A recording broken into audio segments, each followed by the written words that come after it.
Hey everyone, thank you for tuning in to episode 2 of Valaverse Declassified. This is a very exciting segment that we've put together. The first episode was awesome. You guys had great questions. And it looks like there's still more information that you guys want to know. So we decided to keep rolling with it. And we got some really great questions in. And I might as well get right on into it. So let's see. Will there be any female swarm troopers? Yes. Not for Series 3, because, you know, I've shown the line for Series 3 already, and we haven't tooled them yet, but there will be a female type presence in the swarm unit. This one's funny. How does a startup company ship product faster than $1 billion one? I mean, I don't know if it's shipping any slower or faster. I mean, we're just doing what we do. You know, during my time at Jazzwares, they ship product very fast. They had factories that worked faster than the normal schedule that I was used to when I was at Hasbro.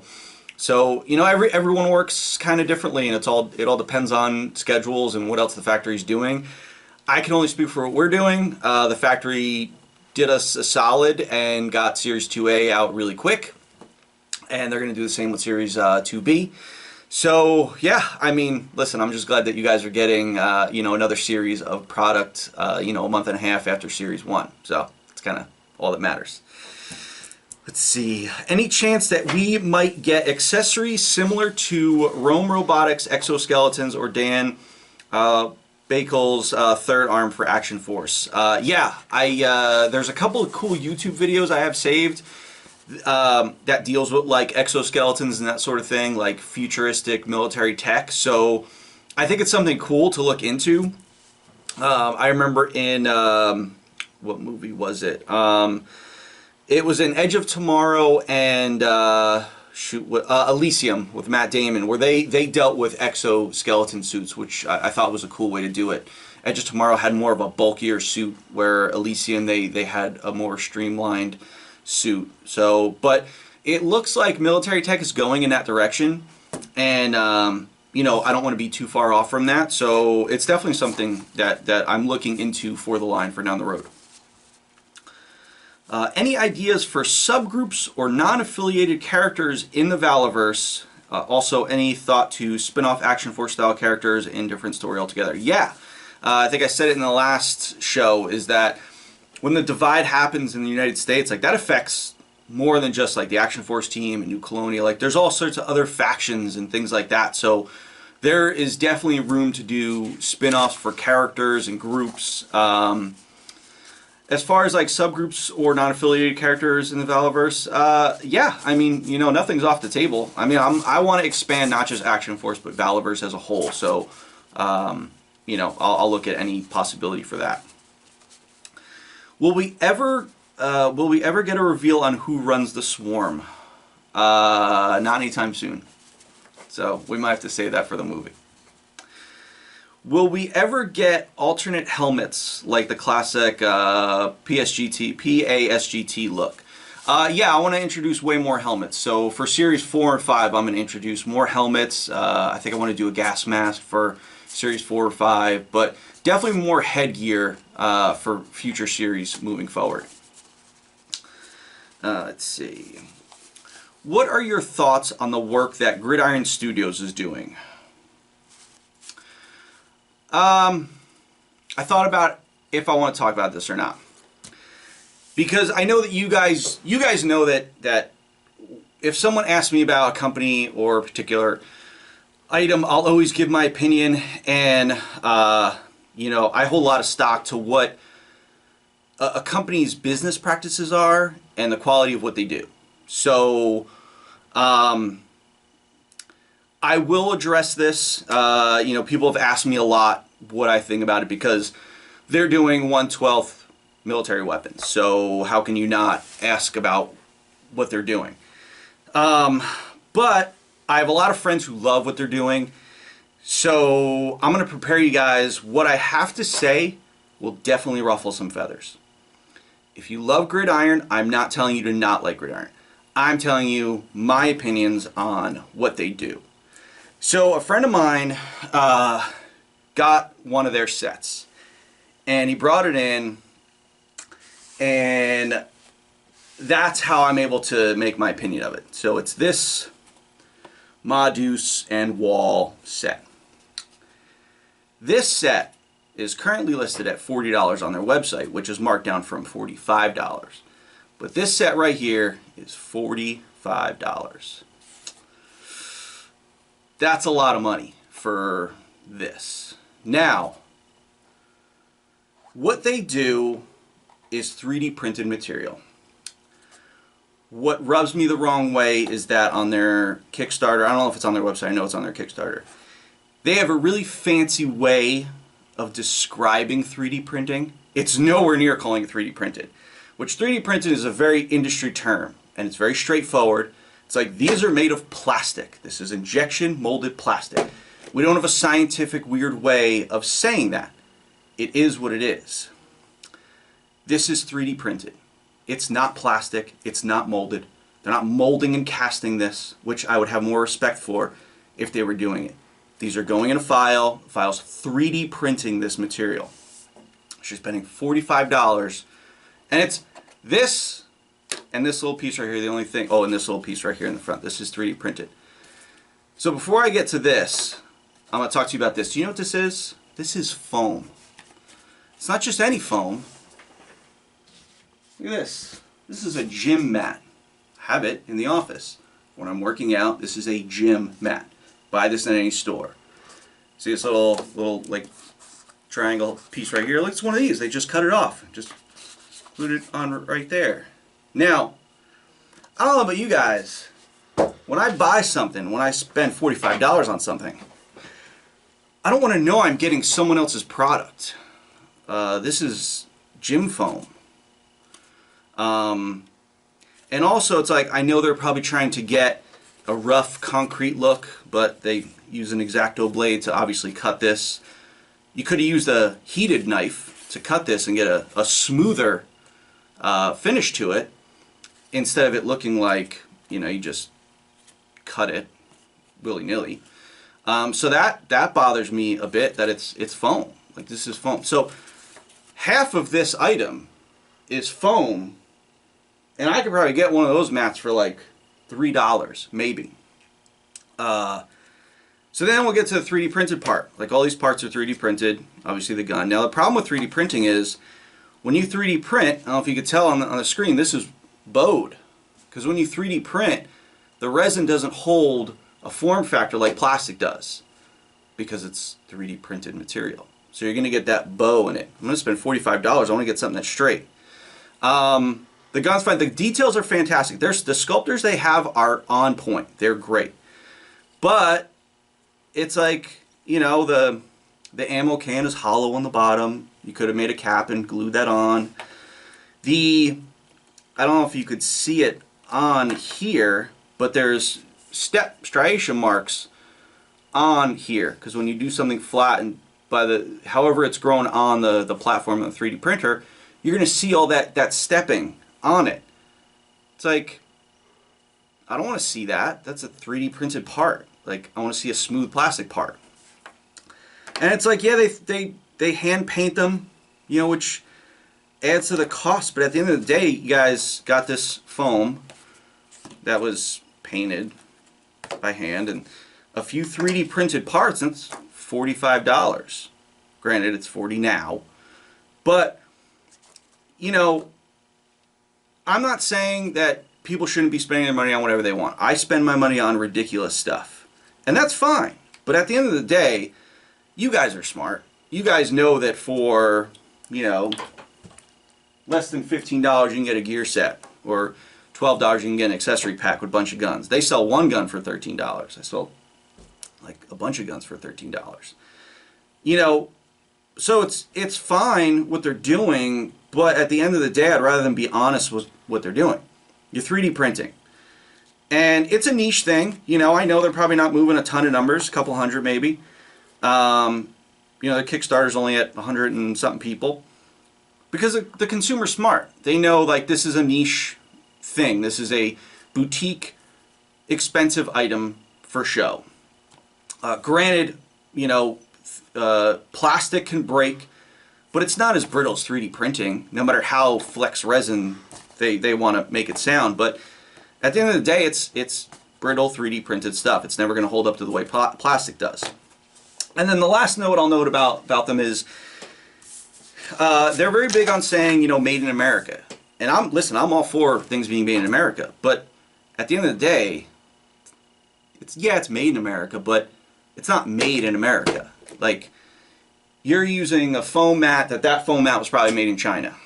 That resin material you get for the 3D printer is made in China also. But you're 3D printing. Anyone could buy a 3D printer. I have a 3D printer here. We print parts. I make resin casts. It's here. That's how I make my paint masters. This is no different than me making my paint masters and then sending these to China. So, can I say my product's made in America? Because I make the paint masters in America.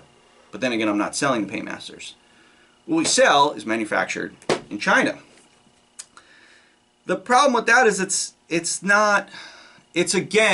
like saying a fancy word for 3D printing. It's not being really honest. It's like, yeah, your company's in America and you're making your stuff in America, but it's 3D printed. If you want to flex like that and say made in America, be the first one to manufacture this kind of stuff in America. If you did that, man, I would high five the out of you. But it's you know, it's that kind of thing. And I don't want to make the show all about gridiron, but I knew this was long-winded. And again, their stuff, visually it looks amazing. You know, their detail's fantastic, but you can get amazing detail with 3D printing because you don't have to worry about undercuts and things like that because it's 3D printed. I just don't think their price is right. I think they're overcharging on something like this. This should be $20 or $25, not $40 or $45. I don't like that they're trying to deceive people on using a fancy term for 3D printing. It's 3D printing. But you know, listen, if you like it, if it's good for your stuff, that's great, man. Buy it. You know, buy whatever you want. There, you know, if you need upgrades for figures, they have tons of upgrades for figures. But I'm just giving my opinion on how I feel about it, and you know, I just hope that the consumer's smart because I don't want people to get something and be like, wait, what is this? This isn't plastic. Why does this feel different? Because they're using a fancy term that people aren't used to for 3D printing. So, all right, so let's move on from that. Any plans to have Steel Brigade basic figures like Spec Ops, Urban, etc., and/or accessory packs with Steel Brigade with the Steel Brigade theme? Yeah. I think that's a great idea to do basic Steel Brigade troopers and do gear packs. I've been asked about Steel Brigade gear packs a lot. You know, it's obviously kind of like the flagship figure of the line. So I'd like to do a lot more with Steel Brigade. I don't want the series to be very Steel Brigade heavy. Like, I want to give you guys a lot of unique characters and gear sets. But I think where it works and it's necessary to sprinkle in some Steel Brigade stuff, I'll do it. Again, I just don't want it to be very heavy with Steel Brigade. Any plans to develop a Navy SEAL character? Yeah, on the excuse me, on the bios on the back, you know, everyone has different backgrounds. We just haven't gotten to a Navy SEAL yet, but we will get one in the line, I promise. But I'm sure you're also thinking like Navy SEAL, like a diver type character. Yes, I think for Series 4 or 5, I want to introduce some sort of wetsuit type character. You know, I want to look at things other than the ground. I want to look at halo jumpers. I want to look at, you know, water fighters. So yeah, that'll come. Are you working on or planning to do any ninjas in the Action Force line, or would that fall somewhere else in the expanded Valaverse universe? I get asked about ninjas a lot, and I've always said no. You know, G.I. Joe has ninjas, Articulated Icons does really good ninjas, but I started to kind of warm up to it a little more recently. You know, I thought about, what if you had, say, you know, a military soldier, and you know, his heritage was, you know, his ancestors were samurais, like real samurais, and say he has a sword that was passed down from generations, and he goes into battle and he has his M4 and he has a tactical vest, but say he carries a katana with him. Might be kind of cool, you know, if if he didn't visually look like a ninja, but he had aspects of him that brought his heritage into battle with him, I think that would probably be something really cool. So I might look into something like that for down the line. Can we possibly have a toe hole created in addition to the heel hole? No, because the toe hole would do nothing for the figure because there's no toe articulation. I get it if it had toe articulation, you were putting him in a crouch down pose, the toe hole would be necessary, but since they don't have articulation in their feet, that hole is not necessary. When designing a wave, how do you decide how many named characters versus troopers there should be, good guys, bad guys, etc.? I believe this question came in the first episode, so I'll direct you to that one. But you know, it's a balance. You want to have troop builders, you want to have unique characters. As you can see in all the other series so far, it's been a kind of like a split. So that's how we do it. Do you think your success and the success of other independent lines is in part causing the Hasbro price to hike? No, not at all.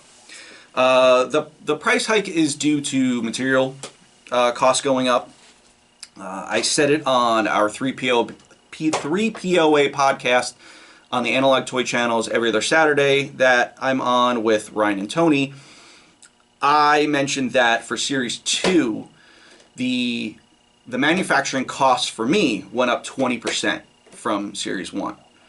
But I didn't want to raise my prices on you guys. I just had that eat into the company's profit because no one ever wants prices to rise. And, you know, you guys as customers, you're used to paying a certain price. Now, granted, prices will eventually always rise as years go on, just due to costs and inflation. But I didn't want you guys to have to pay more for a second series. So that's why I said, well, I'm not raising the prices, even though the factory raised the prices on me.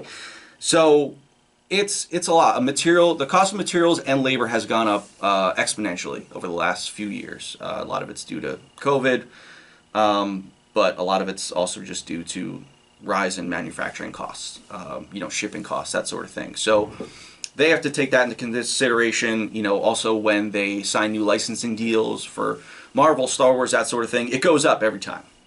They're never going to keep paying the same royalty. So, you know, they have to, you know, take that into consideration as well. Will the Scarab Soldier have an alternate deco like Wasp Raider?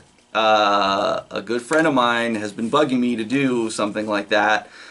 I don't think so. I mean, the Wasp Raiders were kind of like the commanders of the unit. So you got to figure if you deploy a swarm unit and it has the air troopers, the swarm troopers, and then the ground troops, the Scarabs, there's one Wasp Raider commander for that unit. So I don't think there's really a need for that. But if you guys keep pressing, I guess I will have to do it eventually. When are you planning to put Wave 3 up for pre-order? I think this question came up as well. TBD. I'm waiting to hear from the factory. Maybe summertime. Maybe by Joe Fest. We'll see. Will there be future opportunities to get Steel Brigade Gold helmets? Any other variants to be on the hunt for? The Steel Brigade Gold heads, I think if I make any available, it'll probably be for giveaways and things like that. You know, just because it was a Kickstarter exclusive, and I want to make sure that that thing stays special for the people that backed the Kickstarter. Will there be future sorry, I just read that one. What are you most excited about the upcoming series? That's a tough one. I mean, all of it. It's like, I love these all. They're all like my babies. So, you know, I don't really love any figure more than the other, but it's exciting to get, you know, all of them here. You know, there's nothing like seeing them like in hand and like seeing that truck pull up and unload all your stock and then having us box up and send it out. I'm really excited about the female wave. That's begun tooling, which is very, very exciting. Based on our schedule, I should have samples in March. So to get the first plastic samples of the females is something I'm really looking forward to. Any chance of multi-hand packs in different positions besides the one available at the moment? This came up again on the last show. It's something that's come up a lot before, and it's something I'm looking into. Any chance of suited characters like government agents? It's not on my radar yet, but, you know, if it's a need that you guys have. I know other lines have tons of suited characters, but we'll see. Maybe the Swarm have some sort of government agents or something like that, but nothing planned right now. Any reveal of who the Swarm commander may be? That was kind of lumped in with the other questions, so I'm not going to touch on that. How was your experience in handling 2A/B different from Series 1 designs, order quantities, order by you, quantities purchased by the Vala Nation? If you had to choose now, which series is your favorite so far? Okay. So what we learned is, you always see the line growing, so you have to deal with how you order your quantity. So we ordered much more for Series 2 than for Series 1 because more people are coming onto the line. There's, I think it was like a 30 or 40% increase in customers from Series 1 to Series 2. So you have to compensate for that, so order more. I had a really good team this time around, and we learned things from packing Series 1. I felt like that took quite a long time. We had a ton of orders. We had more orders for Series 2, but we were more efficient this time around because we learned things from Series 1, and we got the orders done in half the time. So we got it done in just a day under a week to fulfill all the orders for Series 2A, which is amazing. But it also helped that 2A and 2B are split up, so it's like we're only dealing with 4 items for this time around, whereas we had, I think, 17 items for Series 1. Which series is my favorite? It's tough. I will definitely say that the packaging for Series 2 is my favorite over Series 1, but I don't know. I can't really say. It's like, again, I think I've said this before. It's like asking a parent who their favorite child is. It's hard. I can't really say. I love them all. Would you consider making a figure off the real life Chris Kyle, American Sniper? I don't know. I mean, read his book. It was great. Movie was great. But I don't know. It's like, yes, I have Tim in the line. It made sense. I don't shut the door on anything. But I don't know. It's not really something I'm thinking about right now. There's other avenues I want to go down, but we'll see. Can you shed some light on what the true production cost is for a 6-inch articulated action figure, not including packaging, shipping, and everything else? That's kind of like a trade secret. That's like, you don't ask a girl how many people she slept with. So, you don't ask a company what their cost is for stuff. It's a trade secret. Not in the sense like, no, you shouldn't know. It's just like, there's a reason why Hasbro doesn't say it, or they don't say what their royalty is, and it's just stuff that is just kept business practices by the company. Will we see a Steel Brigade commander? I don't think so. If you do, it'll be very far down the line, because again, that head was special to the Kickstarter community. So if I did a commander, I'd have to change it up slightly and maybe offer that, make Series 6, 7. Are you interested in making guerrilla-style soldiers for Action Force, street-style clothing with light armor and gathered together weapons, kind of like resistant-type fighters with the New Colonium? That's interesting, just because the way the divide happens, there are going to be a lot of those factions that rise up, and people that are protecting themselves or forming militia groups that aren't outfitted like an Action Force soldier. So that could be cool. I wouldn't say no to looking into that. A named celebrity bad guy would be awesome. Any plans for something like that? I don't know. Nothing planned right now, but maybe down the line. I don't want to make it a habit of having a celebrity in every wave or every series, but if something comes up and someone's like, hey, this person wants to be in the line, or if I think, hey, that person would be awesome for the line, then I'll definitely look into it. Any thoughts on giving us a head pack for Steel Brigade female and male heads, only like in the comics? Thank you for all the great stuff. Keep it coming, brother. Thanks. No plans yet. I know people have asked for head packs, but I've always said the Action Force characters are unique. Like, you'll never see Rollout's head on another character, or Tim's head, or Condor's head. That's unique to that character. So you know, I don't want to just do generic characters, because I feel like if you sculpt a face like that, that face is unique for a certain character and that certain person. So, you know, that's why I'm not doing anything like that. I've got asked about head packs about as much as I've been asked about hand packs. So we'll say, I mean, I think I offer a lot of different heads. You know, you have a lot of the balaclava heads with a lot of the troopers and condor and rollout. But you know, I don't know what other heads people would be looking for that they would want a head pack for. I think you know, there's enough heads out there with other lines that also fit on Action Force bodies that would, you know, allow you to customize as much as you want. But again, it's not something that I'll say no to. Chances of us getting Action Force playsets and or diorama packs with gear like crates, boxes, MREs, radio equipment, oil drums, fuel cans, stuff like that. I am looking into the right move for playsets. It's kind of one of those things where at this scale, it's very tough to do, just like a vehicle. And you want to make sure that when you come out of the gate with something, it's compelling and it is the right thing to do. Looking at what other companies are kind of doing at different scales and seeing when you go up to this scale, what does it kind of stay the same, or do you need to bring in different factors? Is it something as simple as just giving you guys diorama-like material, or is it, you know, something that has more play features, like, you know, like the Rambo, you know, 1980s Remco playset.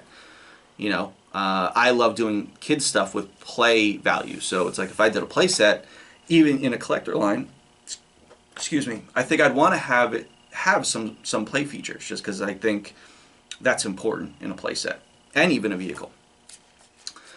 And then last question, this is from a troll named laserpants.com. He said, if we went on a date, where would you take me?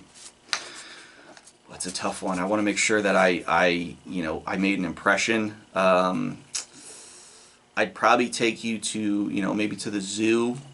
You know, maybe try to leave you there. You know, I'd probably take you out to a really fancy dinner, maybe like IHOP. You know, just because maybe we can get like a 2-for-1 deal or something, or maybe I can get them to let you order the kids meal and save a little bit on that. And then you know, I'd probably drive you around, maybe show you the sights. Again, if I couldn't leave you at the zoo, I'd probably find another place to maybe just leave you somewhere. But I'd make sure it was worthwhile for you, big guy. So that's all we got, people. Thank you again for all the questions that came in. These are very fun to do, and we will keep on doing them as much as you guys want to know information. So thank you again for all of your questions. Thank you guys for being Action Force fans and Valaverse fans, and hope you guys are getting your Series 2 figures and are loving them. And that's all we got. So stay tuned for episode 3, and we'll catch you then.